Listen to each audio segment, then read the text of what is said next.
Hola nuevamente, espero que se encuentren muy bien. El día de hoy vamos a resolver el listado 8 sobre elementos y métodos de costeo. En el ejercicio 1 se nos entrega una tabla con los costos para una empresa manufacturera en un determinado mes de actividades. Acá tenemos los costos y luego una tabla donde está el movimiento en unidades. Primero vamos a tener 200 unidades de producción y el registro de inventario final e inicial. Con esta información se nos pide en la pregunta 1 clasificar los ítems anteriores en costos de fabricación fijos, variables de operación fijos, variables u otros gastos según corresponda. Acá tenemos la clasificación de costos que les mencioné y antes tenemos que recordar lo que era cada uno de esos costos. Bueno, el costo variable era lo que nos decía es que cambia totalmente en proporción con los cambios relacionados con el nivel de actividad o volumen total. Ya después teníamos los costos fijos, que la definición es que se mantiene estable en su totalidad durante cierto periodo de tiempo a pesar de los amplios cambios en el nivel de actividad o volumen total, o sea, no depende de la cantidad producida. Después de haber hecho la diferencia entre costos fijos y variables, tenemos que hacer la distinción entre costos de fabricación y operacional.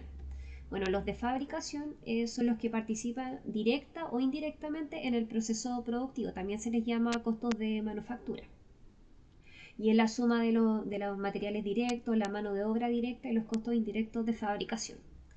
Por otro lado, tenemos los costos de operación que tienen que ver con el personal de la empresa o todo lo que participe en las actividades operacionales, ¿ya?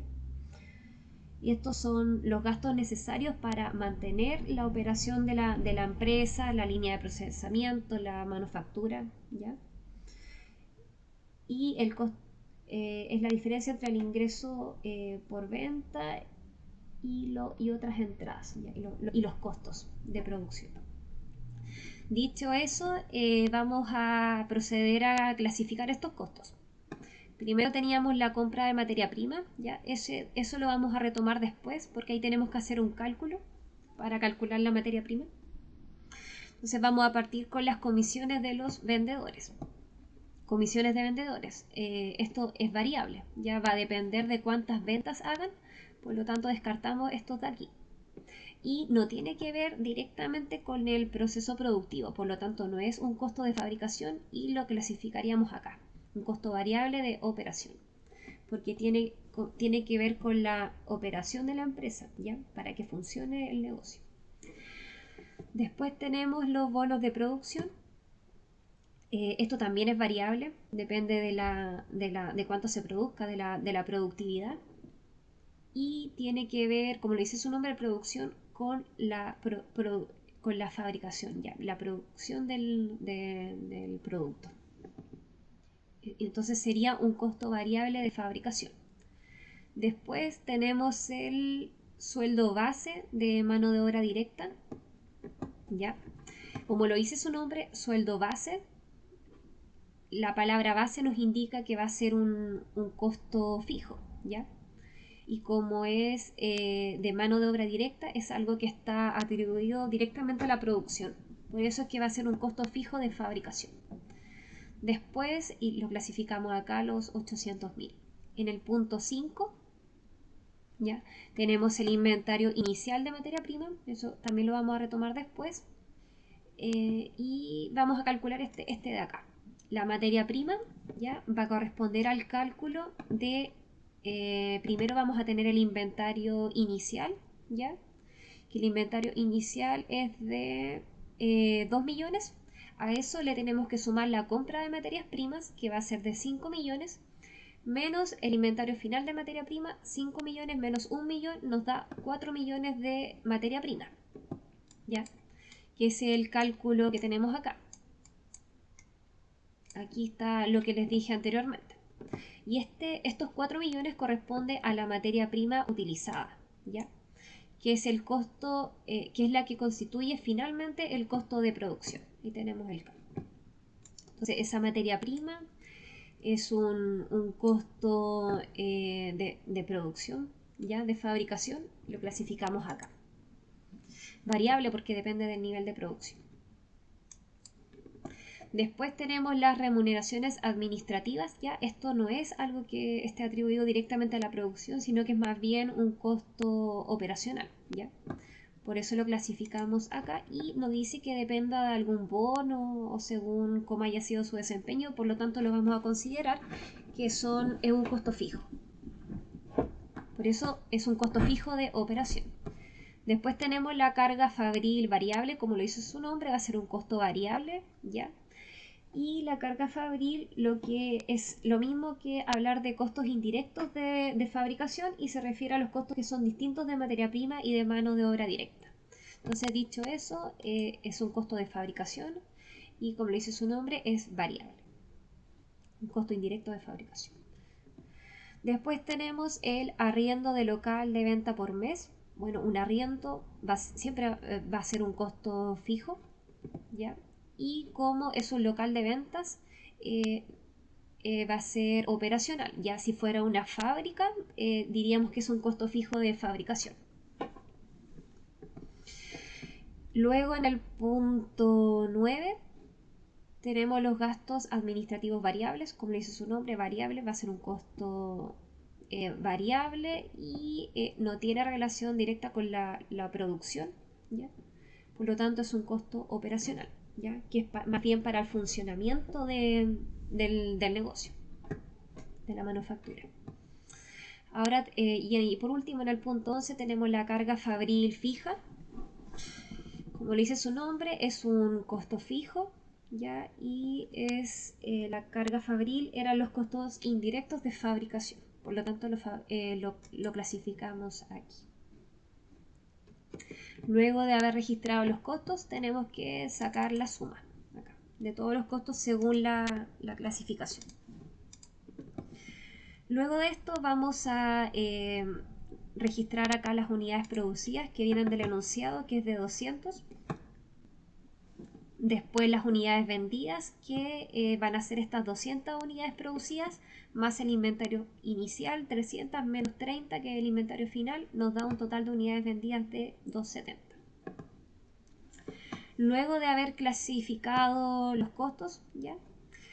Vamos a pasar a la pregunta 2, que nos pide encontrar la utilidad neta según el método de absorción y según el método directo, ¿ya? Vamos a partir por el costeo por absorción, ¿ya? El costeo por absorción incluye todos los costos incurridos en un periodo determinado. O sea, vamos a tener los costos fijos de fabricación y los costos variables de fabricación.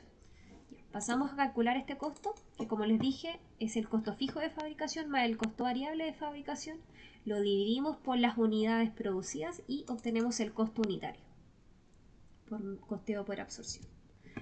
Ahora para el costeo directo el proceso es similar, solo que ahora vamos a considerar solamente el costo variable de fabricación, ¿ya? Y para sacar el costo unitario lo dividimos por las unidades producidas y así obtenemos el costo de fabricación unitario por costeo directo. Ahora ustedes tienen que recordar la estructura que tenía el costeo por absorción, que la pueden ver en la diapo 46 de su PPT, el PowerPoint 8, que nos decía que primero tenemos que calcular el ingreso por venta, ¿ya? El ingreso por venta va a ser estas unidades vendidas por la materia prima utilizada, que nosotros la calculamos anteriormente, que eran estos 4 millones. Después de eso tenemos que calcular el costo por venta, que va a ser este costo unitario de fabricación por las unidades vendidas. Hacemos la suma y obtenemos la utilidad bruta. Ahora le tenemos que restar los gastos operacionales, que va a ser la suma de los costos fijos de operación más los costos variables de operación. Hacemos la suma y obtenemos la utilidad operacional, que va a ser la misma que la utilidad neta, ya que no vamos a estar considerando impuestos. Después de eso, bueno, ahí tendríamos la utilidad neta por costeo por absorción. Ahora vamos a hacer algo bastante similar para el costeo directo. También tienen que recordar la estructura que tenía el costeo directo, que está en la diapo 49, Primero vamos a tener el ingreso por venta, que va a ser el mismo que el costeo por absorción. Ya se calcula de la misma forma, que era unidades vendidas por la materia prima utilizada, que eran los 4 millones. Ahora le tenemos que restar el costo por venta, ya que sale con ese nombre, que es el número de unidades vendidas por el costo unitario. Después restarle el costo variable operacional, que también lo calculamos de la pregunta 1. Con eso obtenemos el margen de contribución haciendo la suma. Le restamos el costo fijo de fabricación, que también viene de la pregunta 1 aquí de este total. Le restamos el costo fijo operacional, que se encuentra aquí. Hacemos la suma y obtenemos la utilidad operacional. Igual que el caso anterior, como no hay impuestos, por lo tanto la utilidad neta es lo mismo que la utilidad operacional. Ahí obtuvimos las dos utilidades netas. Notar acá que la utilidad neta para el costeo directo es mayor que la utilidad neta para el costeo por absorción. Ahora vamos a hacer la pregunta 3, que nos dice que demuestre que la diferencia del valor de inventarios y de utilidades es la misma según el método aplicado. Y se nos pide justificar por qué sucede esto. Primero vamos a calcular el valor inicial y el final. Para el inventario vamos a hacer la diferencia entre ambos, ¿ya? Para cada método de costeo. Entonces para el valor inicial del inventario, como dicen en el enunciado, teníamos que eran de 100 unidades, inventario inicial. Eso lo tenemos que multiplicar por el costo unitario de fabricación por costeo por absorción. Y ahí obtenemos este valor de aquí. Para el inventario final, el procedimiento es similar, solo que ahora tenemos que considerar este valor, inventario final 30 unidades, por el costeo unitario, que es de 33.000, y ahí obtenemos este valor de acá.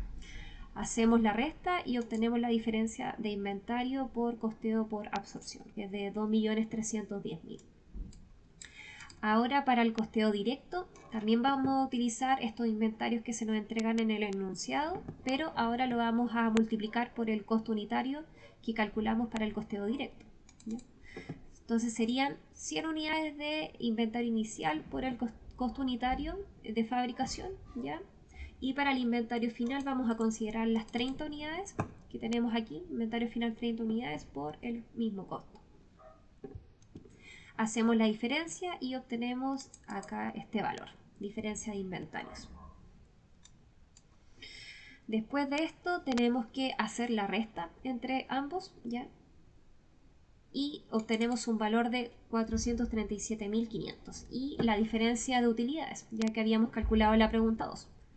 La utilidad neta del costeo directo menos la utilidad neta del costeo por absorción.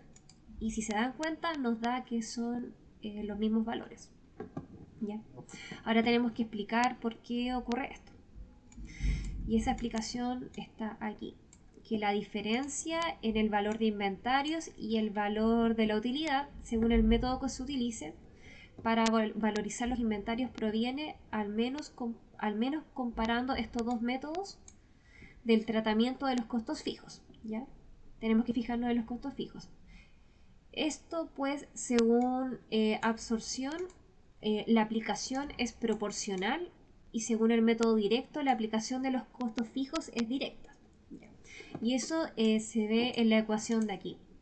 Acá tenemos el costeo por absorción y en la parte de arriba de la división vamos a tener costo fijo de fabricación y costo variable de fabricación. Por lo tanto, como dice acá, en el costeo por absorción la aplicación es proporcional, ¿ya? De los costos fijos, proporcional. Tenemos acá dos elementos. Y en el método directo la aplicación de los costos fijos es directa. Después, la diferencia entre los inventarios es exactamente la misma a la utilidad, ¿ya? Como vimos acá, nosotros comprobamos que era la misma diferencia. Pues lo que no se alcanza a aplicar de los costos fijos, ¿ya? O sea, el costeo directo. En el costeo directo nosotros no estamos aplicando los costos fijos. Por eso dice acá que lo que no se alcanza a aplicar de los costos fijos, caso costeo directo, al valor del inventario vendido, según el método de costeo, hace que aumente la utilidad, ¿ya? Entonces, esto que no se aplicó acá hace que aumente la utilidad, porque dado que se registra un menor costo de ventas. Ya. Acá tenemos el costo de ventas. Si observamos bien, este costo de ventas va a ser menor que el costo de ventas que teníamos por costeo por absorción. Y este costo de venta es lo que va a repercutir en la utilidad neta. Por eso es que como este costo de ventas es menor, hace que la utilidad neta aumente. ¿Ya? Caso contrario al costeo por absorción.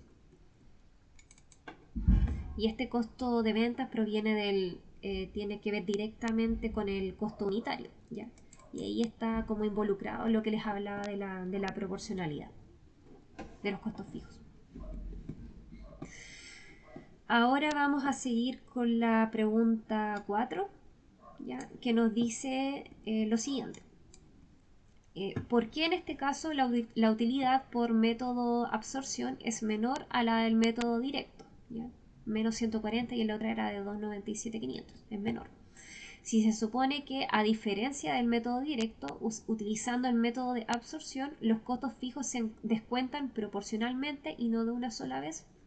Y era un poco lo que les explicaba con esta ecuación, ¿ya? Que para el costeo por absorción los costos fijos se descuentan proporcionalmente porque acá tenemos dos elementos, ¿ya? Esto viene siendo como una proporción, ¿ya? Y mientras que en el otro no ocurre eso, ¿ya? Entonces acá tenemos la explicación de por qué pasa eso en la utilidad, de que sea menor que la del costeo directo. Bueno, la utilidad obtenida según el método directo, ¿ya? Es mayor a la utilidad obtenida en este caso particular.